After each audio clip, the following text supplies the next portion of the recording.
Welcome to Facts TV News, where everything is true. 3 children saved from burning house on Red Hills Boulevard.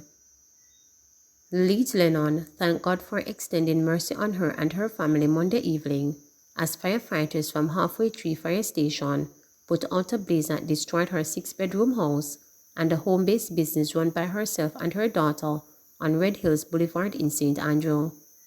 Her daughter, Paula Porter, shared that she was inside her room with the children when she smelled smoke and went to check for the source.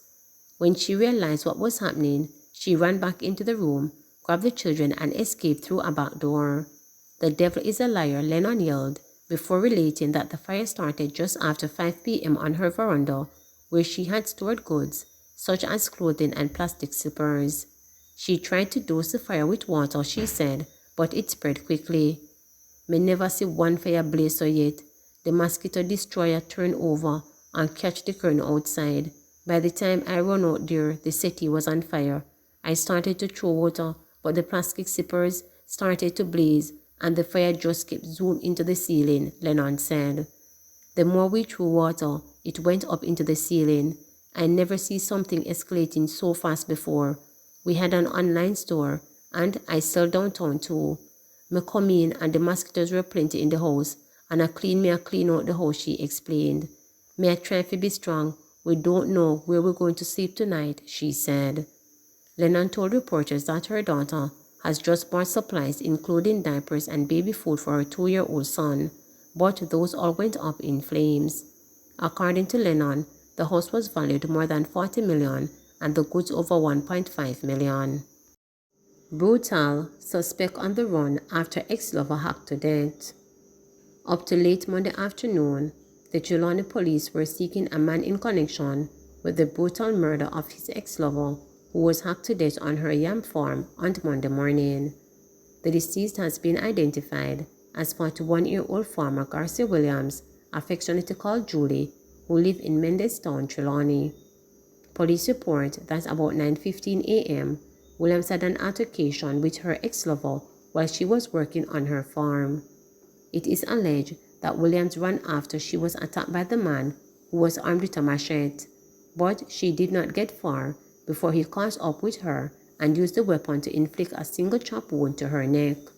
The attacker then escaped from the scene on foot. Residents claimed that jealousy was the motive for the incident. When reporters arrived at the scene on Monday afternoon, a large group of people was seen still mingling around a short distance from the crime scene in the small farming community. Sydney Williams, a cousin of the deceased and who also cultivates yam near to her farm, recounted that on Monday morning he was alerted by a resident that she had gone missing. He said that shortly after a police team accompanied by other residents went in search of the missing female farmer, he became curious when he heard her dog barking continuously on the plot of land she farmed. "This morning, one of my cousins came and told me that she heard that the man was beating Julie, and they went to search and didn't find her. I told her to report it to the police station at Wait a Bit. The police went in search and I went on my field and heard Julie's dog continued barking. I said something funny because I knew the dog don't leave her. When me hold up my head, I saw a green shirt. Me called the other girl and told her," Williams said. People in the crowd vowed that vigilant justice would have been meted out to the suspected killer had he been caught. "Right now, if they catch him, is another murder again. I hope the police are firm to capture him and do their job because the residents are reeled up now. If they caught him this morning, they would have killed him," one person said in the crowd. Councillor Desmond Williams, Jamaica Labour Party, condemned the killing. "Very unfortunate to hear of this very heart-wrenching incident. I would like to ask our men to stop killing our women. Women are the ones who keep the family together. It is very sad. I hope that this bad incident don't recur around here," he said. The council appealed to individuals to seek counseling whenever they are confronted with domestic problems. Whenever people are going through their difficulties, they don't seem to talk. They allow it to become pent up in them.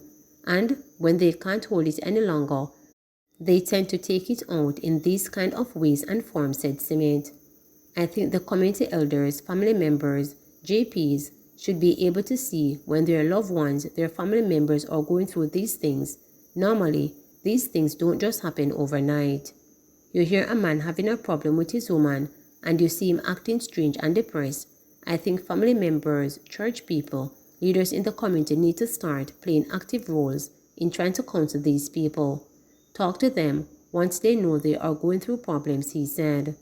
After recording the second lowest number of murders across the island last year, the murder count in the parish now stands at 4, following a triple murder early January. It is only the beginning of the year.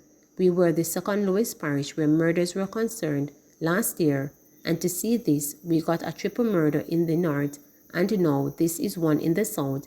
I am very disturbed, said Simmet. Brownstone gets well-needed facelift.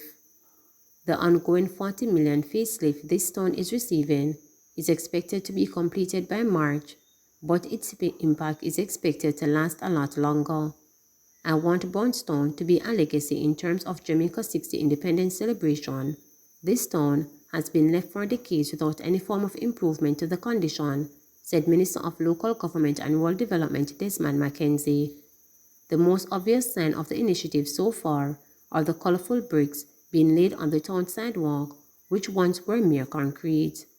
We are going to be doing as much as we can to improve the road network around the square in central Brownstone and also ensure that garbage collection is on a consistent basis, Mackenzie promised, adding that a garbage disposal area is being created and a wall has been prepared for murals. Brownstone Market was partly renovated last year, and more work is to be done there in terms of roofing and painting, the minister disclosed. I think overall, we're going to spend to excess of $40 million on the general upgrading of Brownstone. It might be more, but for now that is where we are. I can say to the country that the value is there and we are doing the work and it is being done on schedule and it is coming in within the budget that was approved, Mackenzie said while wrapping up a tour of the project last week Friday. During the tour, the minister stopped at the Brownstone Taxi Park, located in a covered structure that once housed a market. Not pleased with the bad condition that he said caught his eyes, he promised to have the park added to the general improvement project. I have instructed the technical team in the ministry to do an assessment of the taxi park, and we will include that in the overall project underway to give Brownstone a facelift, Mackenzie told journalists, while indicating that repairs to the taxi park will not be included in the $40 million already allocated. I will ensure that in the new financial year, we find that funding for the transportation center, he said. Mackenzie further noted that Brownstone, along with other parts of the St. Anne Northwestern constituency, will reap additional benefits as the government continues to zero in on rural development. We are going to be looking at indigent housing solution for this constituency, as we are going to be looking at improving internet access and all the various services, and look at where there is a shortage of water and rural electrification. So Brownstone and other communities will benefit significantly from this thrust of the Andrew Holness administration for rural development, he said. The focus on the largest commercial hub in St. Anne Northwestern is being welcomed by Council for Brownstone Division, Kim Brown Lawrence, and Member of Parliament for the constituency, Crystal Lee. Lee declared, I am very happy that Minister Mackenzie and the government made a commitment to us last year that they would be doing rehabilitation of the market and beautification of the town of Brownstone, of course, knowing its historic value. It's a commitment made and kept. I am very happy. Lee also noted other projects that she will be getting done in short order in her constituency. These include development of Addison Park Sports Complex and rehabilitation of the multipurpose court there, as well as the opening of a new health center in Brownstone. The authorities are also molding ways to reduce congestion in Brownstone, the first-term parliamentarian told the press. She mentioned the proposed improvement of 2 bypass roads, Liberty Valley to York Castle and Cemetery Road to Standfast. We are looking at how we can make them more drivable and use them as bypass outside the town to relieve the congestion, Lee explained. She toured the 2 proposed bypass roads on Friday, along with Minister Mackenzie, Councillor Brown Lawrence, and Chairman of the St. Anne Municipal Corporation, Sidney Stewart. The team also visited the road that runs from Retirement to the Keat District, as well as the access road to Tri-C. We have been waiting 5 years. We are elated. Brownstone was a forgotten town, and we are now in the spotlight, Brown Lawrence said in relation to the improvement of her main town. Most residents who spoke reporters joined in expressing appreciation for the facelift, which they think was long overdue. It's an excellent job the government do, stated one person. The project is good so far and it enhanced the town, Joel Hines said. Although residents support the general improvement of Brownstone, a few of them think sections of the sidewalks are too high and so people may not feel inclined to use them. Some also requested that the drain work be extended to include a section of Main Street directly below Brownstone Market, as some businesses are reportedly becoming flooded whenever there is heavy rain. Japan funds project to improve Jamaica's emergency communication. Minister of Local Government and Rural Development Desmond McKenzie has reaffirmed government's commitment to complete work to enhance information transmission before, during and after a disaster under the Project for Improvement of Emergency Communication System. The initiative is being funded through a grant agreement with the Government of Japan and Japan International Cooperation Agency. We are committed to completing the project within the timeline that has been agreed on, and we are looking forward to developing the relationship and to ensure that we have systems that will offer the people of Jamaica the kind of network for communicating during natural disasters, said Desmond McKenzie. He was speaking with Japan's ambassador during a recent courtesy call at the ministry in Kingston.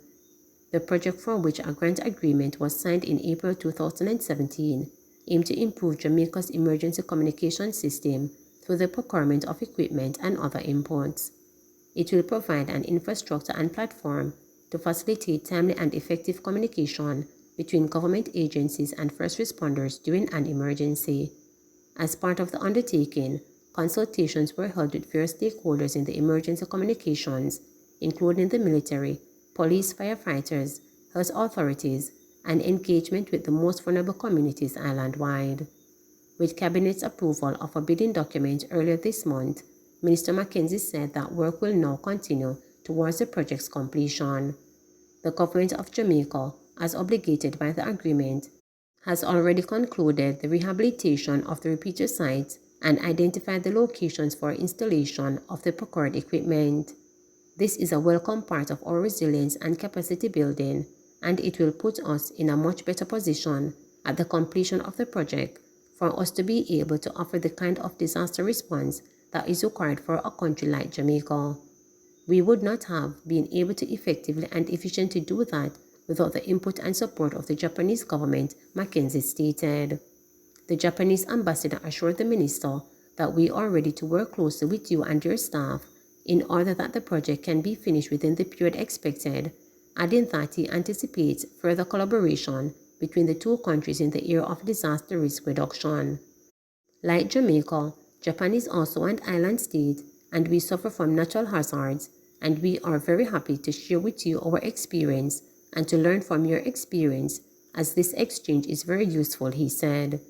The project for improvement of emergency communication system was initially for the disbursement of $1.6 billion over 4 years, but the period has now been extended to the end of next year. Please remember to subscribe, like, share, and click the notification bell for daily updates.